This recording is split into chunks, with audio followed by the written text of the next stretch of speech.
All right, we're gonna have history again, and we're continuing more with the Underground Railroad.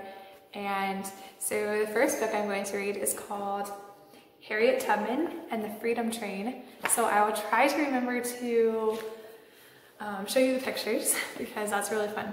And hopefully you can see them, I'm not sure. But this one is about Harriet Tubman, the woman who helped a lot of slaves escape. And we talked a lot about her this year already, but we're gonna read this book and continue with our study. Okay, so welcome to history, welcome to the map. And here we go. So, chapter 1, Born into Slavery. I'll meet you in the morning when I reach the promised land on the other side of Jordan, for I'm bound for the promised land. Harriet Tubman was often saying when she was lonely or scared. This time, Harriet was not scared. Harriet was free.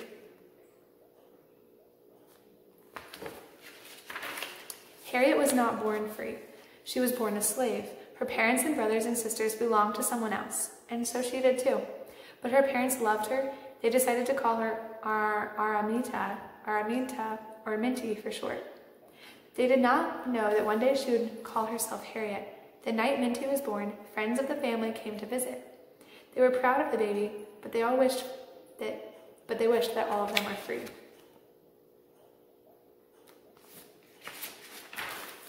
The life of a slave was very hard. Even small children had to work. When Minty was still a young child, she had to leave home and work for another family. At night, she had to take care of the baby. In the daytime, she had to help clean the house. Minty's new owner was very mean. One day he tried to beat her. Minty decided to run away. Minty quickly slid under the fence of the pig pen. She stayed there until night fell. When the pigs were fed, Minty ate some of the food.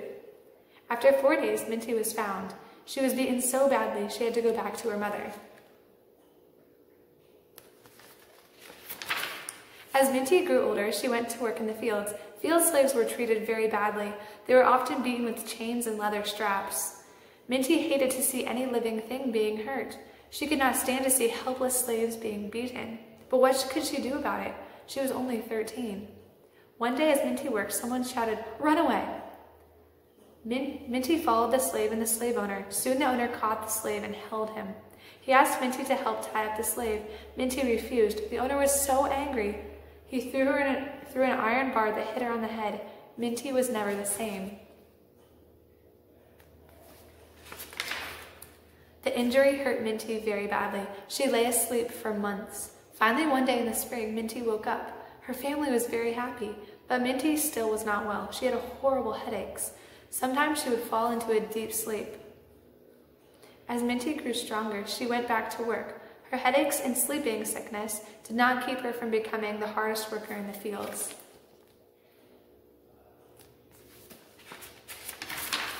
Outdoors, Minty discovered secret hiding places. She even learned how to find food. Minty did not tell anyone about the hiding places or the food. She was sure that one day these things would keep her alive. Soon Minty was getting married. John Tubman was handsome. Best of all, he was a free man. But Minty's happiness turned into sadness. Marrying John Tubman would not make her free. Worst of all, John Tubman didn't want her to be free. If you tried to run away, he told her, "I'll tell the master on you." Right then, Minty decided that she was going north no matter what. Minty waited. By luck, a white woman who lived nearby became Minty's friend. She told Minty, "Whenever you need help, you come and see me." While John Tubman slept, Minty crept through the woods to the white woman's farm. The woman was glad to see Minty. She wrote 2 names on the slips of paper and told Minty these were the people she should see next. Harriet was soon to learn that these were the next stops on the Underground Railroad. Minty had heard of this railroad, but she was surprised to learn that it was not really a railroad at all. The woman explained that it was a group of people and places to stop for slaves who escaped to go north.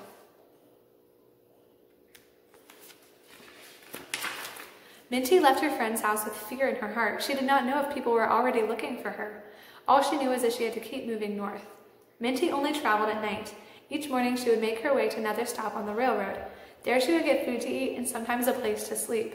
Sometimes she had to work so that she would look like one of the slaves of the people who helped her. Minty traveled every way possible. She traveled by foot, horseback, and wagon. Soon she found herself in Pennsylvania. She was free. The first thing she did was look at her hands to see if she looked different. She was just the same, only free.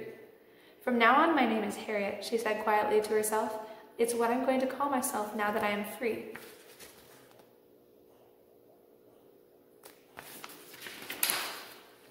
Once Harriet was free, she found a job to take care of herself. Then she spent all of her free time learning more about the Underground Railroad.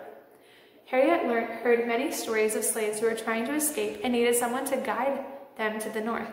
Suddenly, Harriet knew that what she had to do. She would return to the South. She wanted to help as many slaves escape as possible. She wanted to make all the slaves free.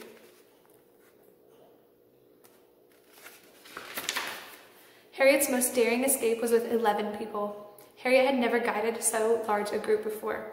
As the group traveled, they could hear the bloodhounds barking behind them. As the dogs came near, Harriet searched for a place to hide. But where was a place to hide such a large group of people? Suddenly, Harriet spied a huge pile of garbage. They jumped in the tower of garbage. Everyone breathed through straws and pipes. Soon the dogs lost the scent of the runaways. At daybreak, the runaways went to the stream. They cleaned up and rested so that they could travel that night.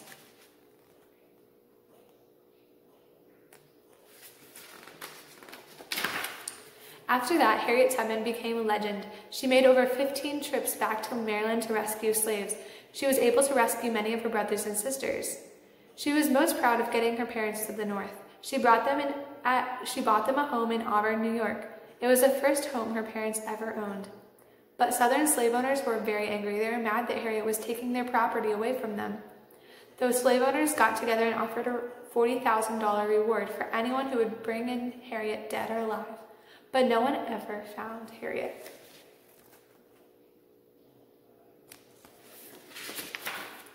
Now that a reward was being offered for Harriet, she had to be even more careful. Everywhere she went, people were looking for her. One time she was traveling on a train. She heard the bounty hunters storming through. She quickly picked up a newspaper, but she did not even know how to read.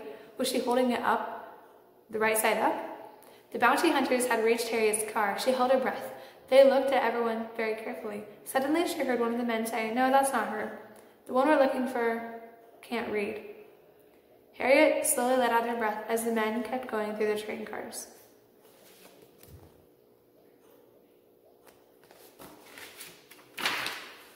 In 1861, a war broke out between the North and the South. They were fighting each other over the right to own slaves. It became too dangerous for Harriet to guide runaway slaves to the North, but Harriet did not let the war stop her from helping people. No one knew the woods and rivers in the South like Harriet, so she became a spy for the Army of the North, which was called the Union Army.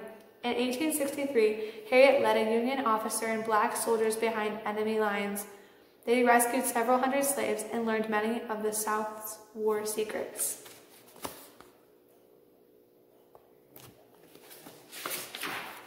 Although Harriet helped many people find freedom, she remained poor, but she was proud. She was proud of her people. She knew many slaves fought amazing fear to escape their terrible lives. Harriet was surprised how many people were proud of her, even people from other countries. She received a medal and a letter from the Queen of England to honor all the work she had done. When Harriet died in 1913, her country showed they were proud of her. Harriet was buried with full military honors.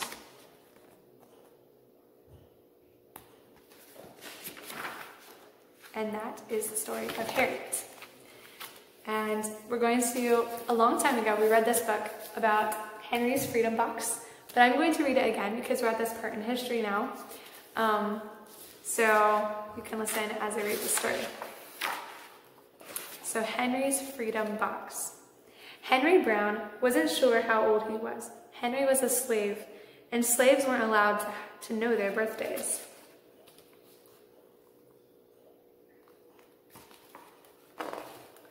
Henry and his brothers and sisters worked in the big house where the master lived. Henry's master had been good to Henry and his family. But Henry's mother knew things could change. Do you see those leaves blowing in the wind? They are torn from the trees like slave children are torn from their families.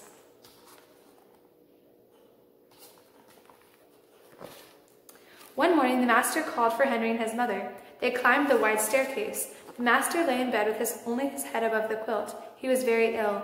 He beckoned them to come closer. Some slaves were freed by their owners. Henry's heart beat fast. Maybe his master would set him free. But the master said, "You are a good worker, Henry. I'm going to give you to my son. You must obey him and never tell a lie." Henry nodded, but he did not say thank you. That would have been a lie.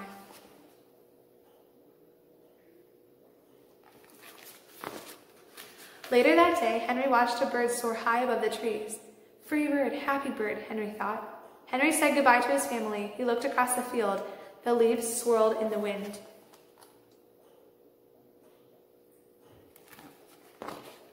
Henry worked in his new master's factory. He was good at his job.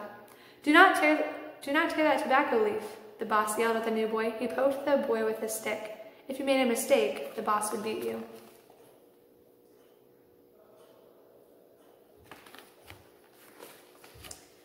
Henry was lonely. One day he met Nancy, who was shopping for her mistress. They walked and talked and agreed to meet again. Henry felt like singing, but slaves didn't dare sing in the streets. Instead, he hummed all the way home.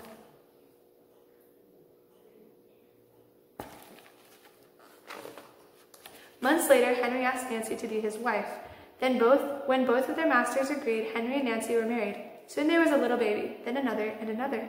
Henry knew they were very lucky. They lived together even though they had different masters. But Nancy was worried. Her master had lost a great deal of money. I'm afraid he's going to sell our children, she said. Henry sat very still.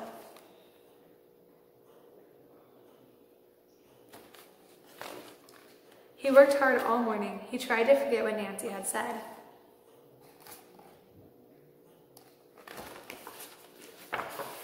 His friend James came into the factory. He whispered to Henry, your wife and children were just sold at the slave market. No, cried Henry. Henry couldn't move. He couldn't think. He couldn't work. Twist that tobacco, the boss poked Henry. Henry twisted the tobacco leaves. His heart twisted in his chest.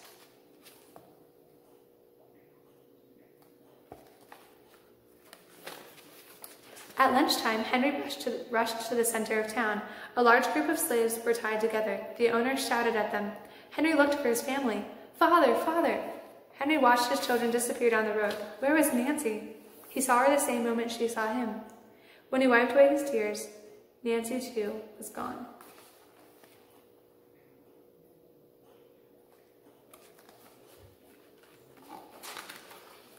Henry no longer sang. He couldn't hum. He went to work, and at night he ate supper and went to bed.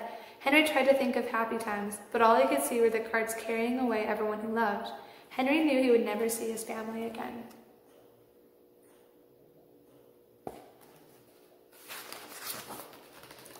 Many weeks passed. One morning, Henry heard singing. A little bird flew out of a tree into the open sky, and Henry thought about being free. But how? As he lifted a crate, he knew the answer. He asked James and Dr. Smith to help him. Dr. Smith was a white man who thought slavery was wrong. They met early the next day at an empty warehouse. Henry arrived with a box. I will mail myself to a place where there are no slaves, he said. James stared at the box, then at Henry. What if you cough and somebody hears you? I will cover my mouth and hope, said Henry.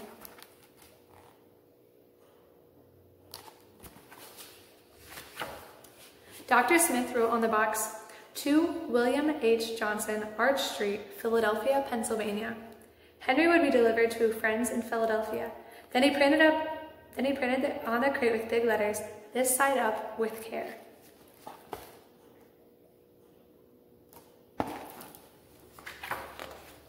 Henry needed an excuse to stay home, or the work boss would think he had run off. James pointed to Henry's sore finger, but Henry knew it wasn't bad enough. He opened a bottle of Virtriol. I don't know quite what that is. No, cried James. Henry poured it on his hand. It burned his skin to the bone. Now the boss would let him stay home.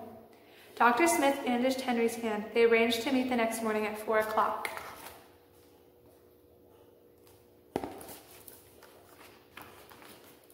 The sun was not yet up when Henry climbed into the box. Ready, he said. James nailed down the lid. Dr. Smith and James drove to the station. The railway clerk tipped the box over and nailed a paper to the bottom. Dr. Smith begged the clerks to be careful, but they didn't listen. They threw the box into the baggage car.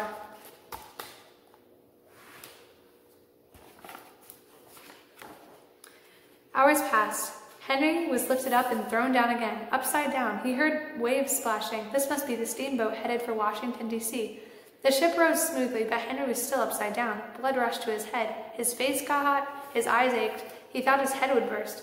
He was afraid to move. Someone might hear him.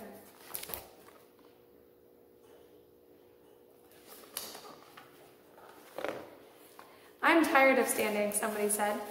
Why don't we move that box and sit on it? Henry held his breath. Could they be talking about his box? Henry was pushed. The box was scraped to the deck. Now he was on his right side. Now he was on his left. And suddenly, right side up.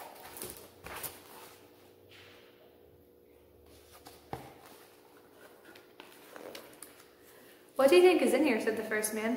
Mail, I guess, said the other. I am mail, thought Henry, but not the kind they imagine. Henry was carried off a steamboat and placed in a railroad car, this time head up. He fell asleep to the rattling song of the train wheels.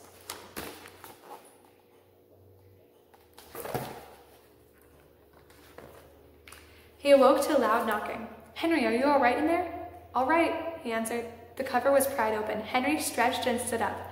4 men smiled at him. Welcome to Philadelphia. At last, Henry had a birthday. March 30, 1849, the first day of freedom. And from that day on, he had also had a middle name. Everyone called him Henry Box Brown.